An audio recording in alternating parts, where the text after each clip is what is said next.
It is November here, and the October numbers for the Vancouver real estate market are out. We're going to dive into some important topics today and some real life examples and insight that can help you make your next moves. There's a ton of news in the real estate market, and we're here to state the facts and offer perspective around them. If this is your first time to the channel and you want to know everything there is about real estate and living in Vancouver, subscribe below. Tap the bell for notifications to be the first to hear insight what's going on. My name is Megan Becker, local realtor. This is Keaton Kirkwood with Kirkwood Brennan Mortgages, top mortgage broker in all of Canada, who I trust most with anything mortgage related. Our team gets calls every day from people looking at making moves within the greater Vancouver area. So if you're considering making moves, all my info is in the description box below, so please reach out. Today, I'm excited to have Keaton here with me. We're working with some buyers right now, and we're looking forward to sharing with you just some real life examples and insights that can help you with some of your moves. Welcome, Keaton. Thanks for having me. You always sound so like crisp and polished, and then I'm just rough around the edges. So No, you come packed with good information. So we'll make a good team when we do this. So I'd love to dive in. One of the things that has been a topic of conversation that's coming into effect in December is this 30-year amortization that I would love to hear your take on that, because like anything, there's pros and there's cons. It's a great fit for some, and maybe for others, it might be something that you want to fully understand before you just jump in there. So I'd love to hear your take on this, Keaton. yeah, for sure. So like the 30-year amortization for insured purchases already exists for first-time home buyers buying new builds. But my understanding of it is that they're going to broaden things up a little bit, and they're going to make it easier to access and also increase the limit for insured purchases. So you can put less than 20% down on a larger purchase price up to 1.5 million. And there's all sorts of changes. You can tell an election's looming because there's talk about allowing refinancing up to 90% of the value of a property to add a legal suite. And, you can tell an election is looming because the promises are really starting to fly. So always interesting. But so who do you think this is a great opportunity for? What type of buyer? Well, it's a great opportunity if you're trying to get into the housing market and you're just missing it. Mm-hmm. Personally, like a 30-year amortization is a bit of a double-edged sword. It will lower, if at the same purchase price, like let's say that you're looking at a $500,000 purchase. These are memorized numbers. They might be off slightly, but if you take a 30-year amortization, your payments will be about 8% lower than if you take the 25-year amortization. So yay, lower payments, but you're going to increase the overall cost of the loan by about 20% because you're stretching out those payments. Even though they're smaller, you're going to make them for an extra 5 years. So there are nuances where a sophisticated or like someone who's really trying to min-max their situation could use that to their advantage. And an example of that would be taking the lower payments and then taking the difference because you're paying less, putting that into your tax-free savings account each month as an example, Right. and then investing it. At today's rates, you need to earn about 6.5% to come out ahead. So if you're earning 7% or higher long-term, over 25 to 30 years, you can really come out ahead. And I've actually got about a 4,000-word article on this that breaks down these different possibilities with all the different returns. And I use 4.7 to 5.25% as kind of the rate range for the examples. So there are advantages for people that want to, let's say, buy the same property, have more cash flow, and then invest that cash flow. Right. But the people who lose are going to be the ones that just take those lower payments and then go to Starbucks with the money. Yeah. Like if you squander the money, to be blunt, if you use it for your lifestyle, while I know it's awful that we even have to say this and that the housing market's at this point, but it's the reality of it. It's very damaging to you long term because you're paying like potentially hundreds of thousands of dollars more in interest to have those slightly lower payments. Right. Now, if you can take those lower payments and create, let's say your total cost is $150,000 more interest, but in your tax-free savings account, you can create $500,000 in investments or whatever it may be. Hey, that's a good deal. But it's important that you're strategic with these decisions. The only other people that I think may benefit is, let's say, Megan, that you're working with someone, they really want to have a townhouse because they have a dog. It's possible that if they're a first-time home buyer, when these rule changes kick in, so December 15th, they're going to allow all first-time home buyers to take 30-year amortizations, or anyone purchasing a new build. If it's under, as of today's rules, under $1 million and you're going to live in it as the Yeah. purchase, it could just squeak you up where it's going to increase your max borrowing power by roughly 8%. And if that's the difference of getting into something, I think the early adopters will benefit because they will be able to buy those properties. But ultimately, if more people can spend more money, it is going to likely push up prices. So if you get in early, it's an advantage. Sadly, I think after 3 to 12 months in the low supply, high demand markets like BC and Ontario, it's just going to push prices up. And then you're going to be forced to use this to have the same borrowing power that you used to have or get the same thing. And really, the only people who win at that point are the mortgage brokers, the realtors, and the government collecting taxes, and I guess the sellers. So I'm pretty bittersweet about it. The key thing to know too is if you put 20% down, you could always take a 30-year amortization. Like if Right. you had 20% down, this is nothing new. Yeah. Yeah, I've been chatting, and I think, obviously this is your area of specialty, but just understanding the market here in Vancouver. And I think the opportunity lies is for the families that aren't going to survive with multiple kids in a condo, and, finances might be a little tighter. This now gives them the opportunity to get into a townhouse type of property Quick. that really need that space that So that's that the challenge, right? At the end of the day, once it all settles in, it's just, if let's just say the government magically gave everybody a $50,000 grant if you're a first-time home buyer to buy a home. At first, yay, you qualify for more. But what happens over time? There's 50 properties, there's 100 buyers in the Vancouver market, let's say, because we know that there's a supply and demand issue. Well, yeah. eventually all those buyers start competing with each other and they all have this extra 50 grand. All it does is those sellers start to go, okay, well, we're getting higher offers, and they just push the price higher. And then Yeah. everybody's getting the same thing for more money. And the only one who wins are the realtors, the mortgage brokers, the sellers, and the government collecting taxes. So, I don't know. It's one of those changes that, like, yes, it's nice to see them moving in the right direction, and I don't want to just criticize everything that's done, but I don't know if it's really going to help big picture. It's just Yeah. going to let people more money. Well, the So interesting thing, looking at numbers for the previous month, we're looking at benchmark sale price townhomes. That's the only segment of the market right now that we're up year over year and up month over month, not by a huge amount, but ever so slightly. All the other categories are down, and you're exactly right. I think, we're going to start to see that kick into effect, because anytime there's changes in the market, it's not one isolated, like, this is good, this is bad. It's, this is what it is, and then there's going to be a domino effect of how it's going to affect you and your situation. And that's why it always pays to understand, make sure that you're working with someone that can fully inform you of your choices, the repercussions. What is this going to look like in your life? Is it in line with your goals? And I think that leads to the next topic of discussion here. Is, I would love to ask you, because this came up in a client that we're specifically dealing with, is, how do you know, or how would you advise clients, kind of as objectively as possible, to know they're working with the right mortgage broker? so Fully I loaded pull it question. up. It's from a couple months ago, so I have this loosely memorized. The presentation I did for a real estate investing group, and I called it Keaton's golden rule, but it's not to me. But I just got to make sure I say this right. So there was three things you need. The first thing is the person helping you needs to have the ability and the skill to help you, and this is for choosing a right professional. Yeah. The second thing is that they need to have the capacity to help you. And then I think the third thing, I might have the last two out of order, is they need to have the desire to help you. And what I mean by that is someone who's going to put you first over like a transactional nature. And Right. an example of this is, let's say someone's having a heart attack or some medical issue. Having all the desire and all the time does not help you give them CPR if you don't know what CPR is. Exactly.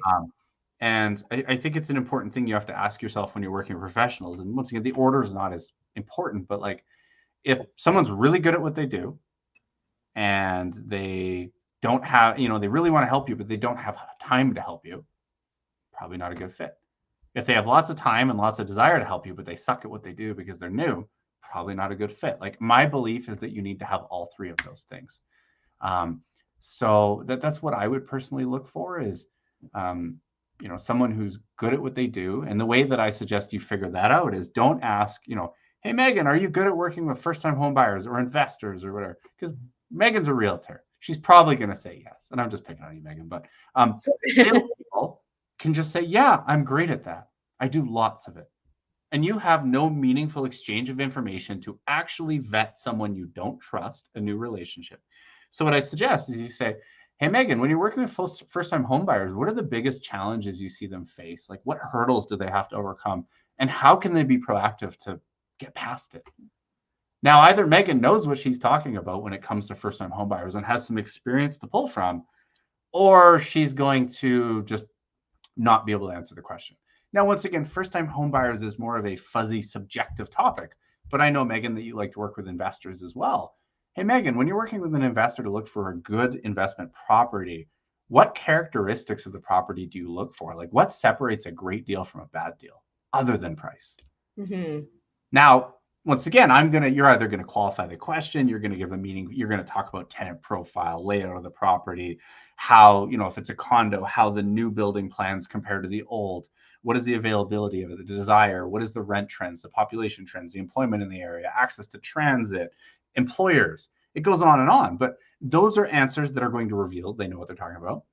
And one random just aside, if you're working with investment focused people, there's a test to tell if they're actually investor focused. If you ask them a question about what makes something a good deal, if they throw out adjectives at you, like it's a beautiful property in a great area, it's so desirable, it's trendy, bullshit. They're not investor focused. Investor focused professionals talk about tangible numbers, details, characteristics. But anyways, ask good qualifying questions is my answer to your question. Open-ended about their experience, their credibility, what they do, challenges they face, challenges you may face and how they would solve them.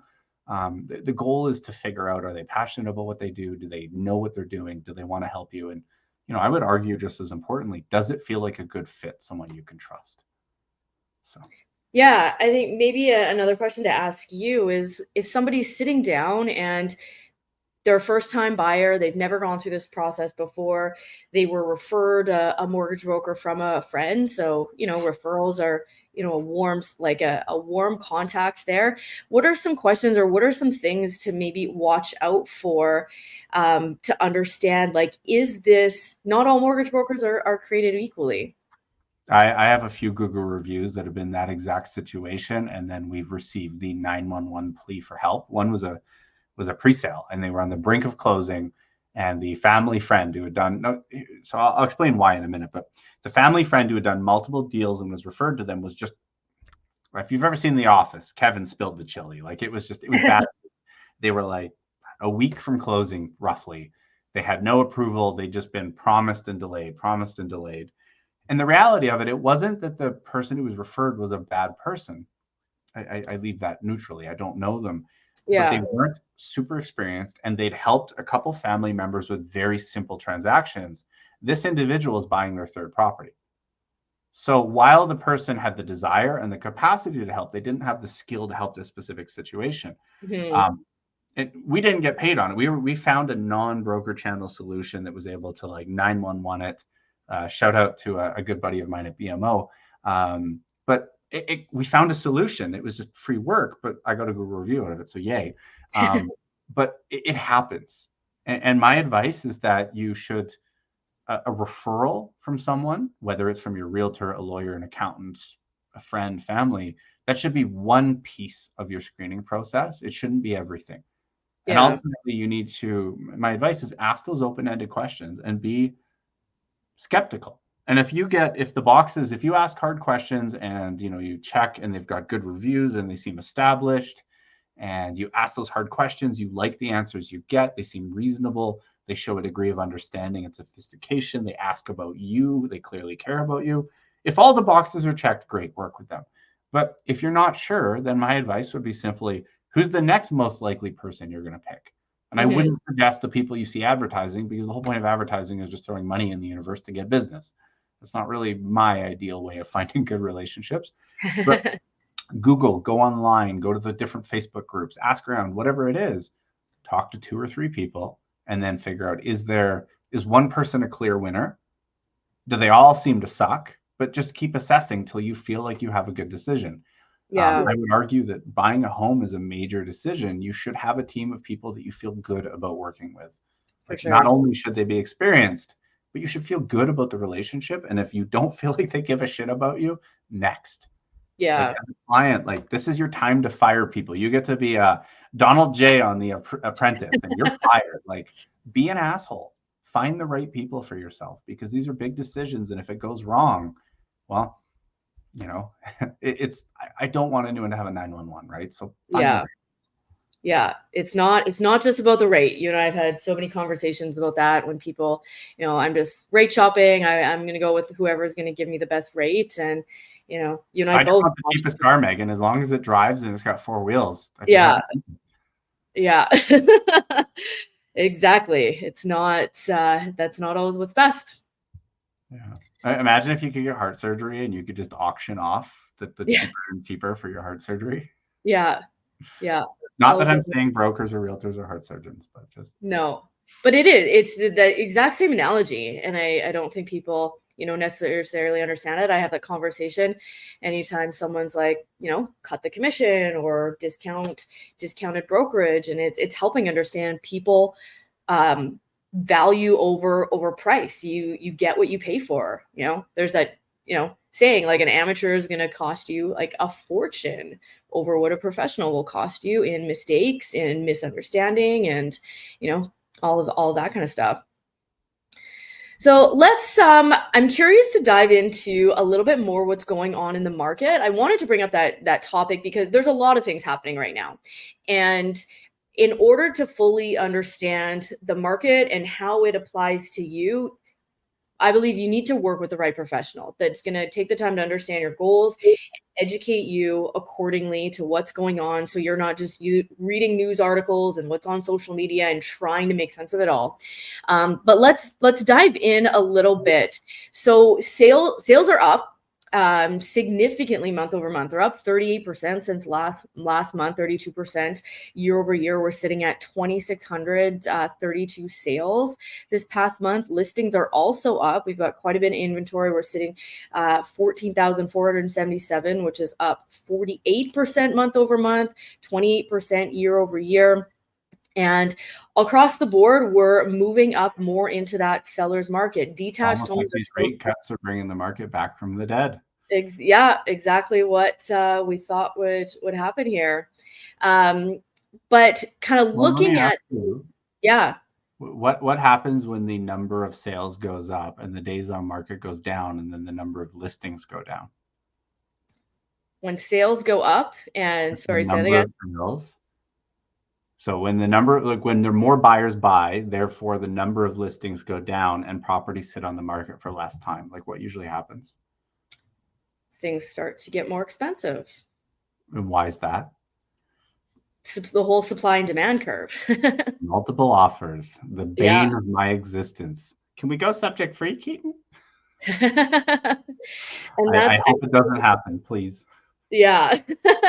And it's a conversation. And we rewind back into 21 and 22, and there was a lot of stuff that happened into the market that set in stage a lot of the regulations that we have in effect right now, as far as understanding. I think a lot of people went subject free. They didn't understand the gravity. They didn't understand what that was. I've heard multiple stories of that, and I'm having the conversation with a lot of people that are looking at purchasing right now, even a lot of people that need to sell and buy, as far as, do you remember what happened in 21 and 22? Do you want to purchase there? And everyone's like, everyone remembers, especially here.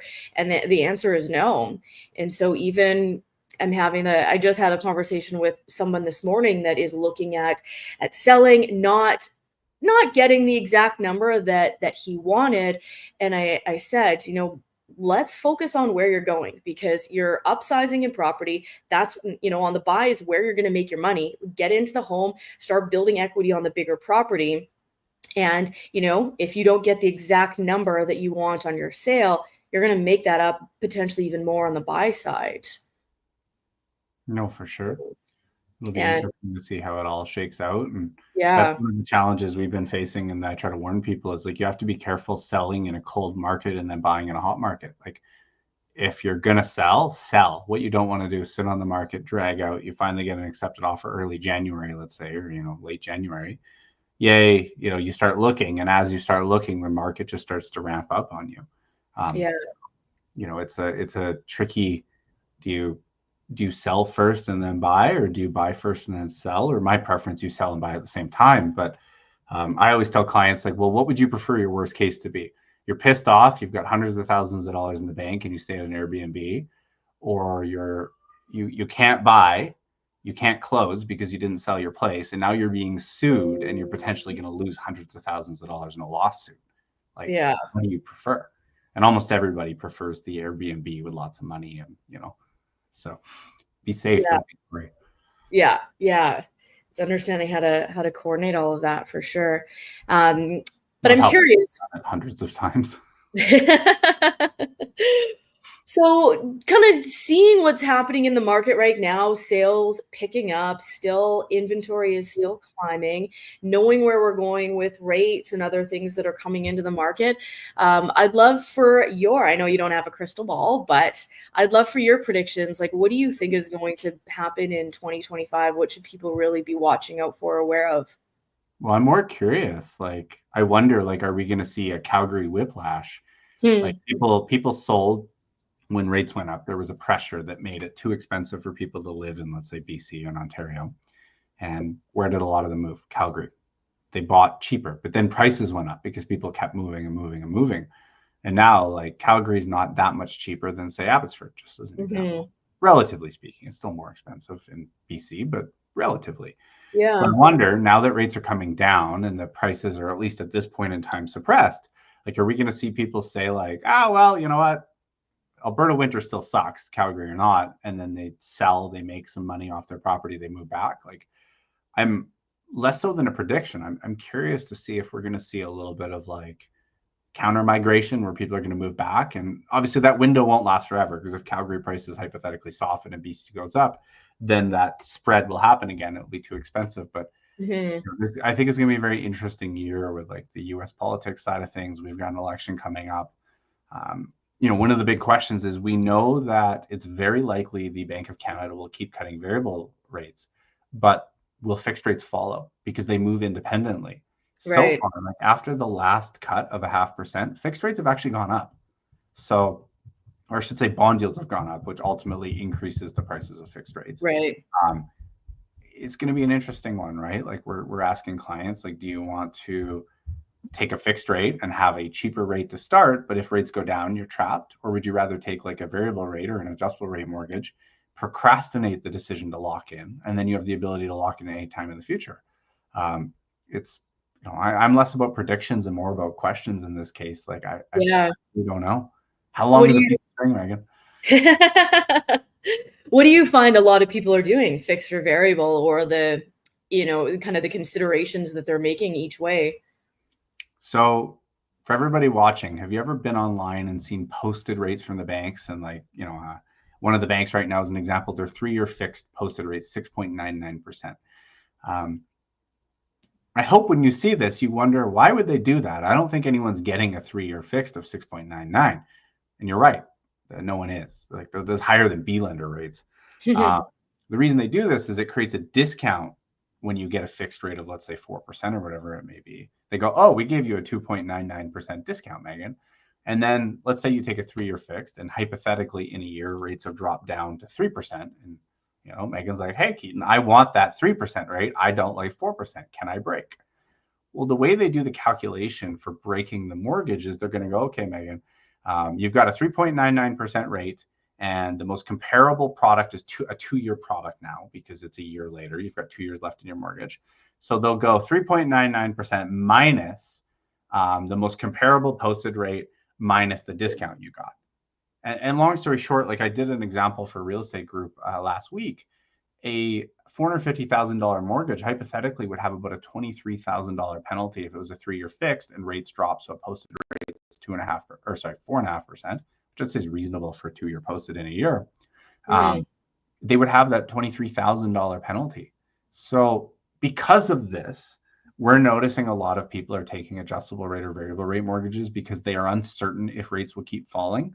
There's a high degree of optimism that the variable or adjustable rate will get cheaper, but they essentially just want to bide their time to see if rates do this and then Right. start to go up. They want to lock in kind of as rates start to go up again. So overall, we've been seeing more variable and adjustable rate just because the penalty risk on fixed rate mortgages is massive right now. And Right. even if you just take that adjustable or variable rate mortgage, you wait 4 months and then you lock into the same pricing of a fixed rate as if you took it today, but the discounts have gotten smaller. That's good news because you have less penalty risk. And if rates drop in a year or two, you could then break and probably pay a 3 months interest penalty and get a lower rate where it makes sense. So, I would personally argue procrastinating the decision to lock in is probably the better choice, the right choice. I don't know the wording, right? We never know what will happen in the future. So I always want to be careful. Yeah. There's no guarantees, but kind of multiple things leading up to paint a picture, and I completely get what you're saying there. No, for sure. Awesome. Anything else to leave people heading into we're well into the fall here, but the last couple months of the year, if they are looking at making a move, anything to be aware of from your standpoint, things that you've seen clients specifically that you've been dealing with? My advice is just be proactive. Like if you think you might buy in, let's say the new year, start getting everything together now. The Yeah. rules on lending, it's all gotten more difficult over the last 5 years, last 10 years. They've added more and more rules and everything. And the reality is, like, at least in my opinion, the market is heating up. It's going to start to go up soon because just there's more and more competition happening. And if you decide you want to buy, the last thing you want to do is, hey, Megan, I'd love to work with you. Like, we're buyers. And Megan's going to go, great. Are you pre-qualified? And you're going to go, no. And she's going to say, okay, great. Go get pre-qualified. And you're just itching to go look at homes this weekend. And then you go to your bank or you call a broker, whatever you decide to do. And then they're like, great, do this application. You go, okay, that's easy. You spend an hour, 15 minutes, whatever, you do the application. And then the next day or whatever it is, they go, great, now give us these 15 documents. And they want more pay stubs, job letters, bank statements, ID.